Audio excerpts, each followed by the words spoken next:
it's been a little bit of a weird week when it comes to Down the Ridge with Dr. Patty videos.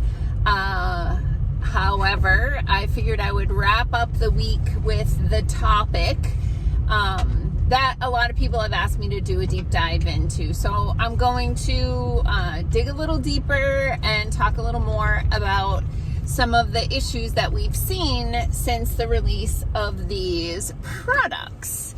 But first, hi, I'm Dr. Patty Barch. I'm a traditional naturopath, founder and owner of Naturally Unbridled Wellness and naturallyunbridled.com, where we focus on wellness solutions, not disease management.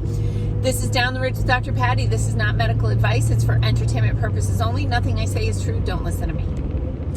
All right, so in the last episode where I talked about the effects of the products that people were getting, and some people are still getting, and that completely blows my mind. Like, totally blows my mind that people are that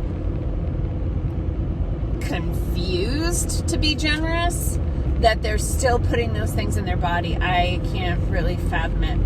Whatever.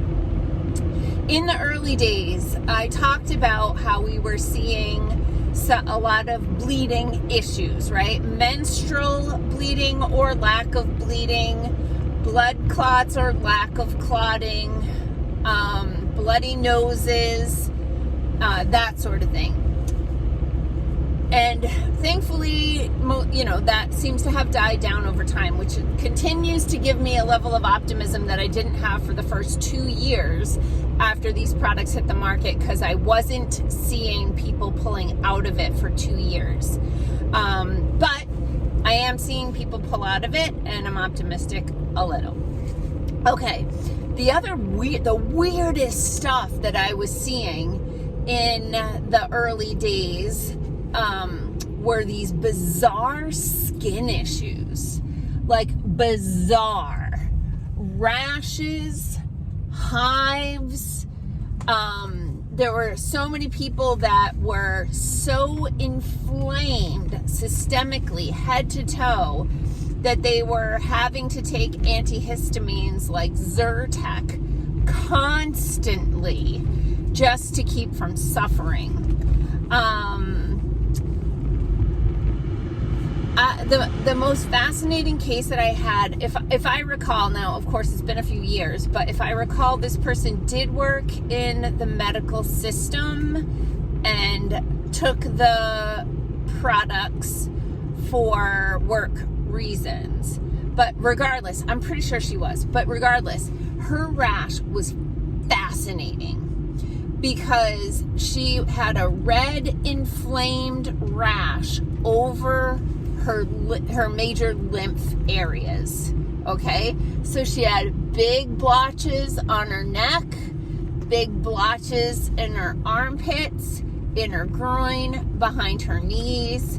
But the most fascinating part of that was she had a big patch, red rashy patch over her spleen, which is part of the immune system. Wow. That was freaking fascinating. Like, I just remember like taking a picture. She let me take some pictures because I was just like, this is mind-blowing.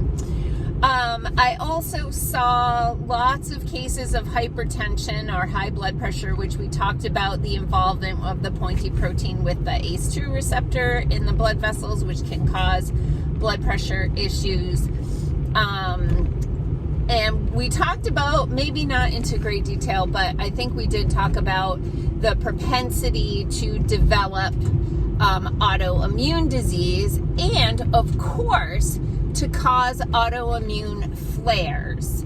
And I saw tons of autoimmune flares. So autoimmune disease is when your body, your immune system doesn't recognize yourself as self and mounts an immune response against your own cells and tissues.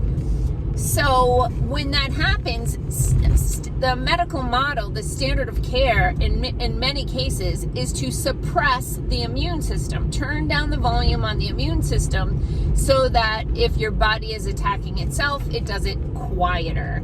However, that also turns down your immune system's ability to fight infections. But with any time you give a product that is designed to stimulate the immune system, it's not going to just stimulate the immune system for that thing. It stimulates the immune system systemically throughout the system, throughout the body. And so, in my opinion, anyone who has an autoimmune disease should never, almost never, pretty much never take one of those products of any kind, because the last thing a person with an inflammatory condition wants to do is poke the bear, right? You don't want to poke the immune system, stimulate the immune system to be more aggressive if you have a condition that is caused by an overly aggressive immune system. Makes sense? Okay, one last thing that I'll talk about. I'm going to talk about the bizarre things that are happening within the blood vessels of these people. I will talk about that next week, but I want to go into a little more detail than I have time left in this video this morning. But the last thing I'll talk about is the cardiac arrest, sudden cardiac arrest. And there was a fascinating study done out of Germany where they took heart from people who had dropped dead. So these were people who dropped dead at home or at work, just keeled over, cardiac arrest, dead, poof, gone. And what they did was they took heart tissue from these people, and they had all received the product, and they took heart tissue and they put it under a microscope and they stained it. It's called immunohistochemistry, where they're looking for antibodies against certain proteins in the tissue. And in almost every one of those cases where somebody just poof checked out, and this was in a short amount of time after receiving the intervention, in almost every case they were able to use antibody stains to identify the presence of the pointy protein in the cardiac muscle.